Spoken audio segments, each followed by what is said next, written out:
Hello, and welcome back to Pulp Reader.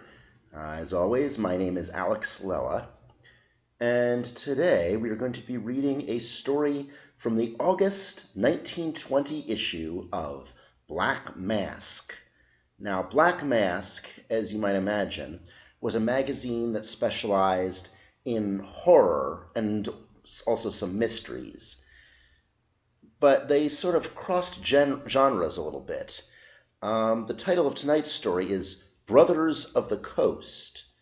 Now, that sounds an awful lot like the title of a pirate story. And in fact, that is what this story is. It's a pirate story, but it could also be a story of a ghost.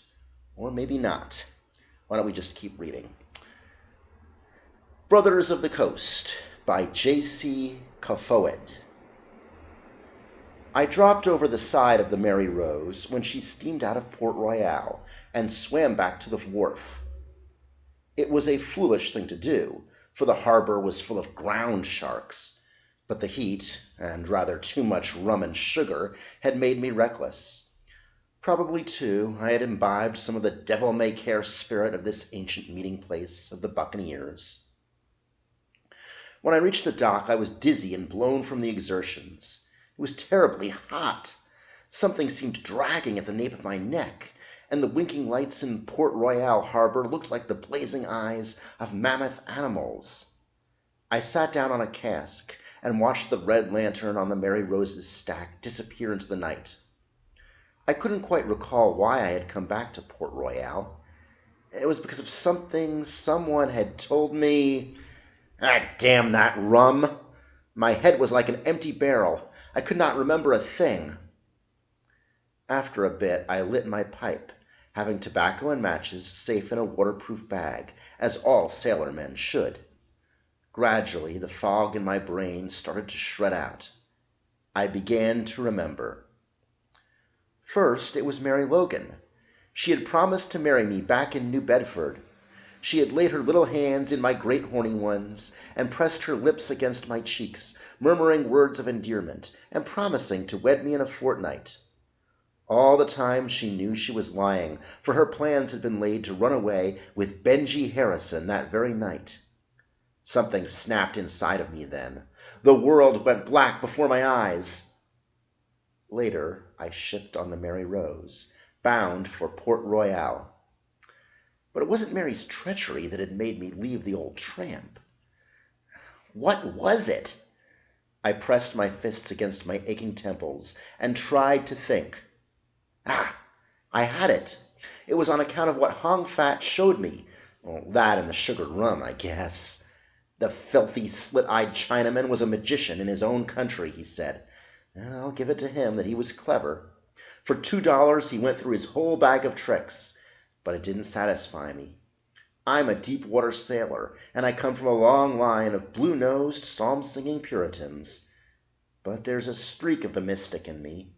I always wanted to look behind the veil, and Hong Fat said he would lift it for me. So I gave him $5 to do it. He brought out a little bronze bowl from under his robe and made some passes over it with his lean, long-nailed fingers. A thick, oily smoke curled up from it and almost hid his emaciated yellow face and beady eyes. Then he asked me, in his crooked Shantung dialect, if I could understand Chinese.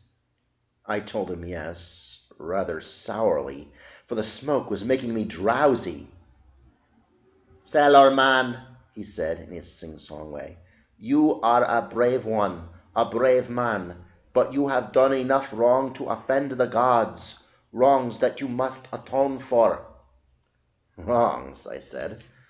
"I've led a pretty rough life, but a square one, and I can't call to mind anyone in particular that I've wronged.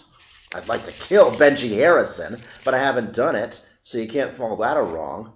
As for Mary Logan, no, I can't call any to mind," I said.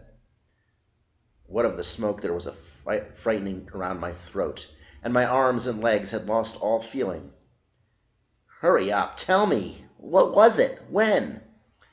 "Not in this life," droned Hong Fat. "Long, long ago." The smoke flattened out like a gray screen. There were pictures on it, but so jumbled and twisted at first that I could not make head or tail of them. I seemed to see Mary's face peep out, but I couldn't be sure. Then the pictures began to take shape. Familiar things flashed up. I seemed to be going back into the past, centuries ago. Suddenly there sprang into view the old city of Panama, with its houses of aromatic rosewood and the tower of the great cathedral of St. Anastasius. I could see the slave markets where black men were being sold while their buyers sat at tables sipping Peruvian wine. Beyond the city rolled the green savannas, and on one side an arm of the sea crept inland. It was the Panama of the old days, before Sir Henry Morgan sacked it. I don't know why I recognized it, for the ancient city was gone long before I was born. There is left only a tangle of weeds and sun-cracked limestone. The slave market is a swamp, the haven a stretch of surf-beaten mud inhabited by pelicans quarreling over the stinking remains of fish. But in spite of that, I saw old Panama there in the smoke, and felt as a man does when he comes from a forgotten nook. Except for this. At sight of all that beauty, a crawling horror whelmed up in my throat, and I would have screamed and beat the air, but it was as though only my brain was present. I had no consciousness of a physical body. Men came into the picture. They were muscular and bronzed, with the rolling gait of sailors. They wore hats wide of brim and running into a peak, dirty linen shirts and knickerbockers. Around their waists were sashes, bristling with knives, and they carried guns of a make that would seem strange to modern eyes. They were Morgan's buccaneers, on their way to the sack of Panama, to pillage and burn and torture and rape. I recognized them.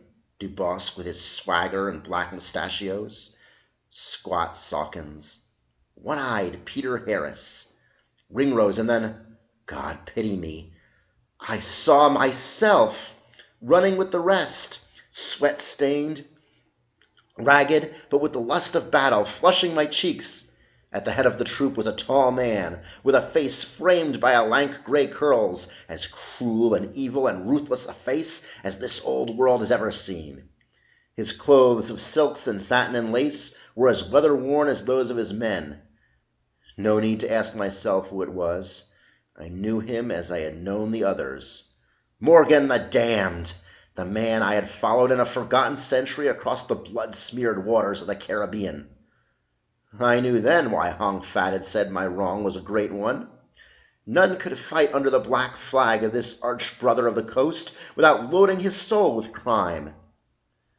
Sitting there in a dazed trance, I watched the capture and sack of Panama, living over again the wild excitement of that day, the clash of swords on steel casques and breastplates, the priests and nuns whipped before they advanced to place scaling ladders against the walls, hate-twisted Spaniards' faces in the desperate struggle on the ramparts, the final capitulation of the town. The smoke cloud grew darker. The pictures that followed faded as though the scene of torture and outrage were too terrible for the black art of Hong Fat to compass. Through the haze, I saw the Chinaman's yellow face and beady eyes watching me with a sort of sardonic leer. I tried to speak. I fought the air with my numbed arms, but the words would not come to my lips. "That is not all," croaked Hong Fat in his weird dialect. "There is more." The smoke screen flattened again, as though his claw-like hand had stroked it into a semblance of gray velvet. The figures grew lifelike on the cursed chart. This time it showed the guard-room of the fort at Panama, a room piled high with plunder torn from the ravished town. Through the open casements I could see the fires of the burning houses, and memory brought back the shouts of the pirates and the shrieks of tortured citizens. There were two men in the room, Morgan, with his fierce, wrinkled face, and I was there. You might think it a trick of the Chinaman's, but as each scene flashed on, I recalled it. Oh, yes, I had been there, as vile as any of those blood-stained brothers of the coast, and my punishment was stretching through the ages. I hung on each succeeding step, my breath whistling through my nostrils like a foundered horse. Morgan waved his hand, and a woman was led in between two buccaneers. At sight of her, the whole tale came back to me. Her face was the face of Mary Logan, dark and proud and beautiful. She wore the dress of a Spanish gentlewoman, and I remembered that back in those fading days of the 17th century, she bore the name of Donna Isabella de Guayra, and that I loved her then as I loved her reincarnation named Mary Logan. I had saved her life in Panama before I joined Morgan's crew, and had killed her Spanish lover when he found me in her garden. They outlawed me, of course, and I became a pirate to come back to her, the only way that was open for me.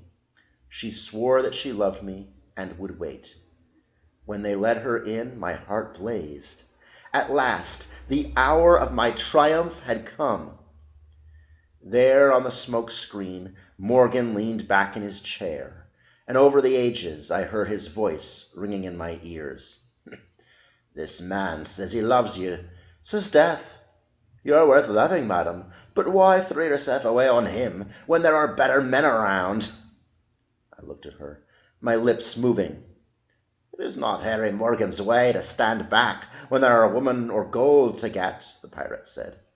"You can have him if your love is so strong that it will face death for him. So sure as you take him, and I'll burn you both at the stake." My hand went to the knife at my hip, but I was helpless. The muskets of the two pirates were leveled at me. And if I do not choose him, senor?" the girl asked. Morgan's face wreathed itself in a terrible smile. "If you choose me, I'll cover you with diamonds. By my faith, not a ship on the Spanish Main but will contribute to your wealth. So there you have it, Holyoke and death, or Sir Henry Morgan and wealth." The girl's dark eyes flamed into little golden points. "He killed the man who loved me," she said. "He took a life for his own selfish pleasure, senor. Is it not possible that he will also take mine if I cleave unto you?" The buccaneer's pistol was in his hand. "Stay with me, and Holyoke dies," said he. Donna Isabella, who in this century betrayed me again, looked me full in the eyes. Her own were hard. "I will stay with you, Senor Morgan," she whispered. Then I saw in the smoke Morgan's pistol flame. It was the end for me. 2. I came to myself with a nervous jerk. The lights of Port Royal twinkled at my back. The Mary Rose had disappeared. How long I had been sitting there on the cask, pondering on the strange things Hong Fat had shown me, I do not know. My head felt queer. The dragging sensation at the nape of my neck was stronger. I staggered a little as I walked off the wharf. For how many eons would Mary's treachery be repeated in reparation for my murder of the Spanish grandee? As the Donna Isabella, she had betrayed me to Morgan. As Mary Logan, she had cast me aside for Benji Harrison. And as surely as we died and were born again, she would repeat that treachery unless... I knew Port Royal as well as anyone, but tonight it seemed strange to my eyes, somehow smaller and older and more cramped. Why this should be I could not tell, unless Hong Fat's cursed smoke still twisted my senses. I followed the crooked street inn until I came to the Blue Anchor Inn, a tavern huddled under the lee of the old Spanish fort, the very tavern, too, where Sir Henry Morgan had planned the sack of Panama. The night was warm, the doors wide flung, and I heard 100 rollicking voices roaring out that melody by the poet of London town, so popular among the buccaneers. "In frolic dispose your pounds, shillings, and pence. We'll be damnably mouldy 100 years hence."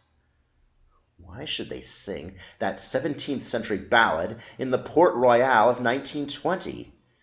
Controlling by an effort the nervous twitch of my muscles, I entered the Blue Anchor. It was not the room itself, hazy with the fumes of tobacco smoke and smelling strongly of the native rum, that startled me. It was the men sitting around the tables, pounding the oaken tops with their mugs and flagons, and roaring that the old carefree ditty. They were Morgan's men, dingy clothed, scarlet-sashed, heavily armed. God of battles! Was I mad? There sat Peter Harris, with a black patch over his missing eye. Here swaggered Dubosc, mustachios bristling. And at the head of the table, Morgan, as savage and ruthless-looking as when he had roamed the main. That had been before the first King Charles lost his head. And this was 1920? Perhaps I staggered a bit. At any rate, I stood blinking dazedly through the haze. They saw me, raised their flagons, and shouted, "Holyoke, welcome, old scoundrel! We sail tomorrow for the sack of Panama." I had eyes for none of them but Morgan. He lay back in his chair, one fist gripping the pewter mug, his gaze riveted on me. I rested my knuckles on the table and stared at him as I sought to control the quaver that I knew would sound in my voice. My brain hammered like a kettle drum. "So, 'tis you, is it?" cried the buccaneer captain. "Old Holyoke, as I live?" "Yes," I said hoarsely. "And what would you have of me, my bold rover?" "Your life," said I, "if I can take it." "Are you real flesh and blood?" "If you are, 'fore God, I'll have a knife between your ribs for what you did to me and the Donna Isabella." His voice was dreamy. "Donna Isabella? I call her not to mind. There are many women in my life, many of them.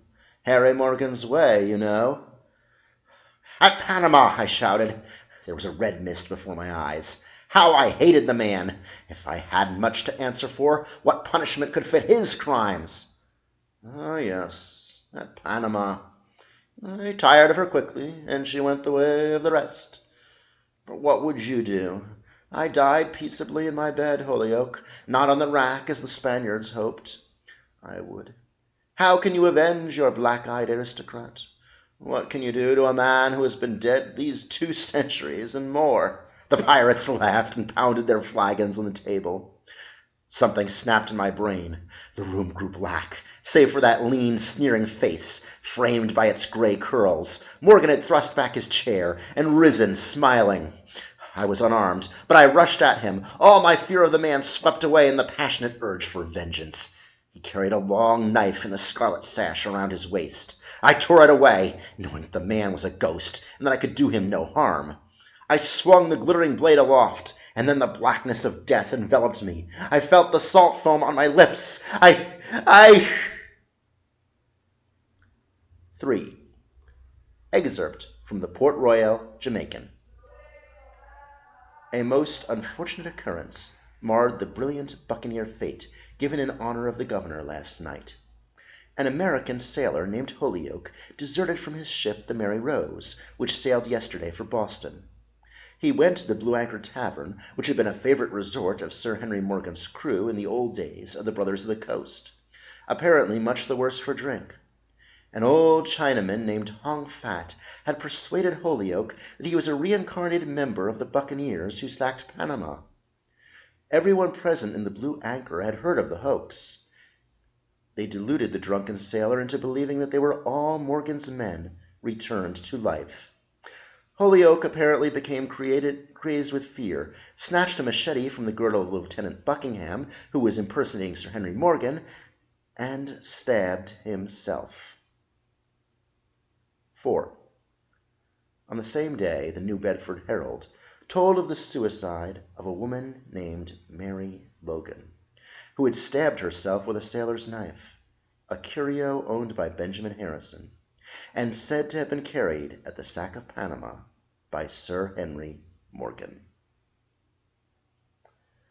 Okay, that was Brothers of the Coast by J.C. Cofield. What kind of a story was that anyway? Was it a true story of the occult, or was it merely what you might call a Scooby Doo story, right? Where the ghosts all turn out to be fake. I don't know. We may never really know the whole answer to this one. Well, That's our story for today. Was a little bit politically incorrect with the description of the Chinese characters, but that's okay. Written in 1920, you got to expect that. So, for more stories, like and subscribe. We hopefully will have plenty more in the future. Thank you.